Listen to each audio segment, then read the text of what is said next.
Ghouls, goblins, demons, and that clown from Terrifier.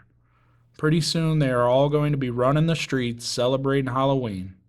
But me, I'll be in the house with Thriller playing, bobbing for apples, and watching wrestling. Wrestling has its fair share of scary characters and monsters. With this episode of Two Views Wrestling, we want to look at some of the scariest wrestlers of the past that gave us nightmares. Before we start the list, remember to play a trick on that like button and get the treat of more videos by hitting that subscribe button. Now make sure the doors are locked, hide under the bed, and let's start the list. First guy on the list broke out of prison and absolutely scared me to death when I was a kid. Number 5, Zeus. When I was 3 and 4 years old, I was the biggest little Hulkamaniac there ever was. My dad would tell me to do what the Hulkster does, and I would start hitting the poses. I would show off the biceps and triceps, the lats and the traps. Hogan was indestructible in my mind. So imagine how horrified I was when the human wrecking machine showed up and destroyed Hulk. He literally broke the Hulkster's neck. I would have nightmares of Zeus for months. Eventually Hogan was able to vanquish Zeus and the nightmares stopped. I was able to go back to the sweet dreams of Miss Yvonne from Pee-wee's Playhouse. This next pick made me want to stay out of boiler rooms forever. Number 4, Mankind. WWE in 1996 was riddled with goofy characters. Plumbers, garbage men, hockey players, and Barry Horowitz. The product was mostly corny and cartoonish. So imagine how freaked out I was when promos started showing a freakish character playing with rats in the boiler room. I didn't even know what a boiler room was, but it looked scary. I had never seen Cactus Jack, so when Mankind was talking about his missing teeth and ear, I thought this guy is some sort of freak. Mankind was a character straight from a horror movie. Wearing that horrible mask, screeching like a wild pig while inflicting punishment on his opponents, ripping his own hair out. It was a stark contrast to what I was used to seeing as a WWE fan. Mankind would go on to be one of the biggest stars in the business, but this first version of the character made you want to look away in disgust and horror.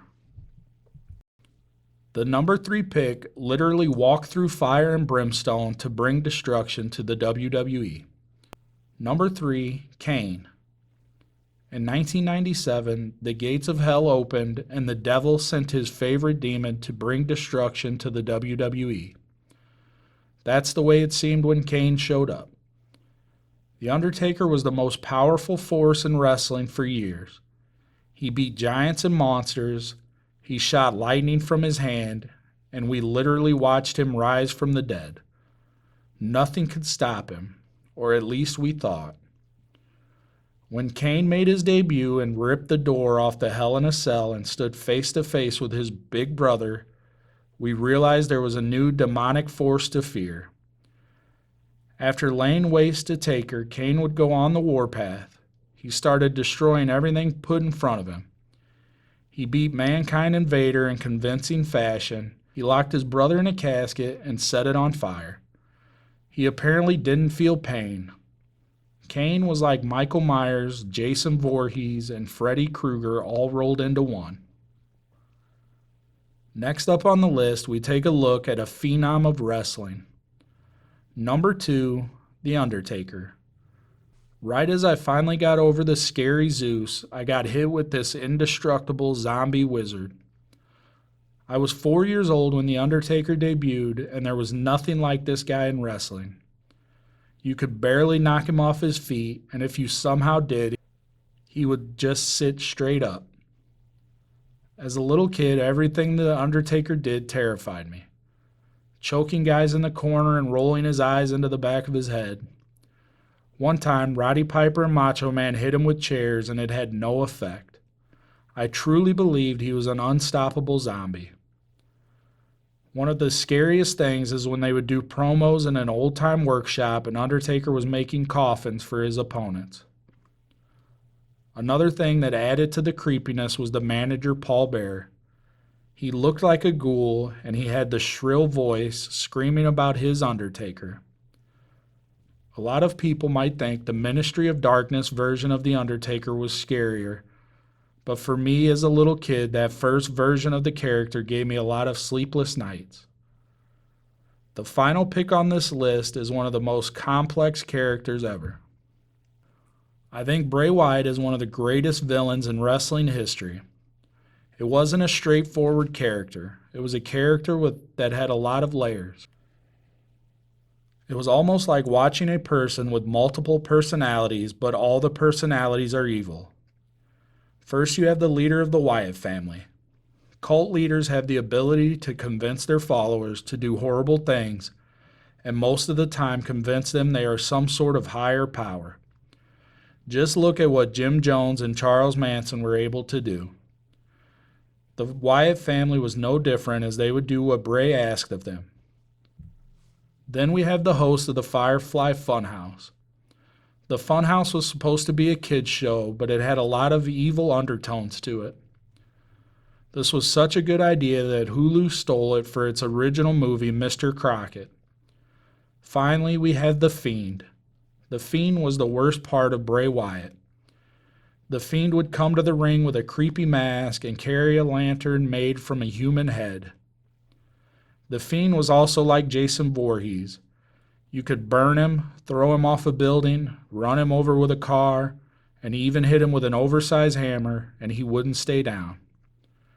Bray Wyatt took scary characters in professional wrestling to a new level, and is a guy that will be talked about as one of the most creative to ever do it.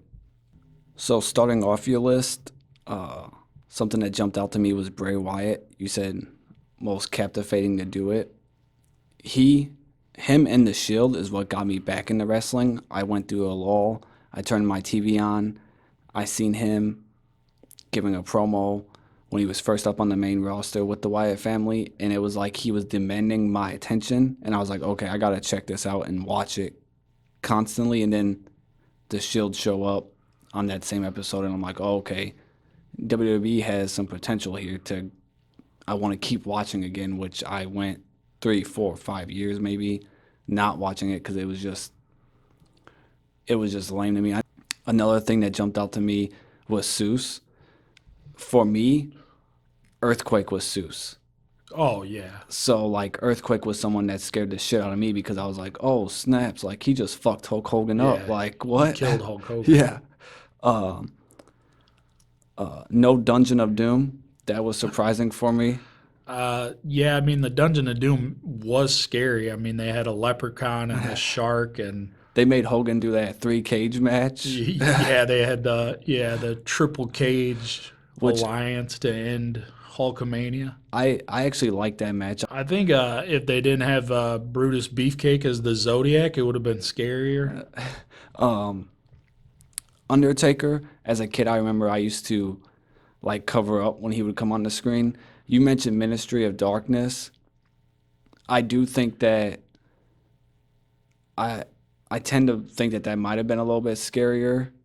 I just don't remember having that reaction where I would cover up, but it might have been I was like preteen when it was Ministry of Darkness. That's what I thought with the Ministry of Darkness. I was older, so it didn't work as much. When I was 4 years old and this guy was out here doing what he was doing, then that was scarier to me. Kane, I remember when he debuted it, I fucking freaked out. My mom was like, she was like, this dude looks like Leatherface. Yeah, first year of Kane was pretty epic. Like that stuff, the feud with The Undertaker, the first blood match with Steve Austin, I was like, this guy is indestructible. Like, what? They made him a star. Yeah. And then the guy that always scared me outside of WWE is James Mitchell.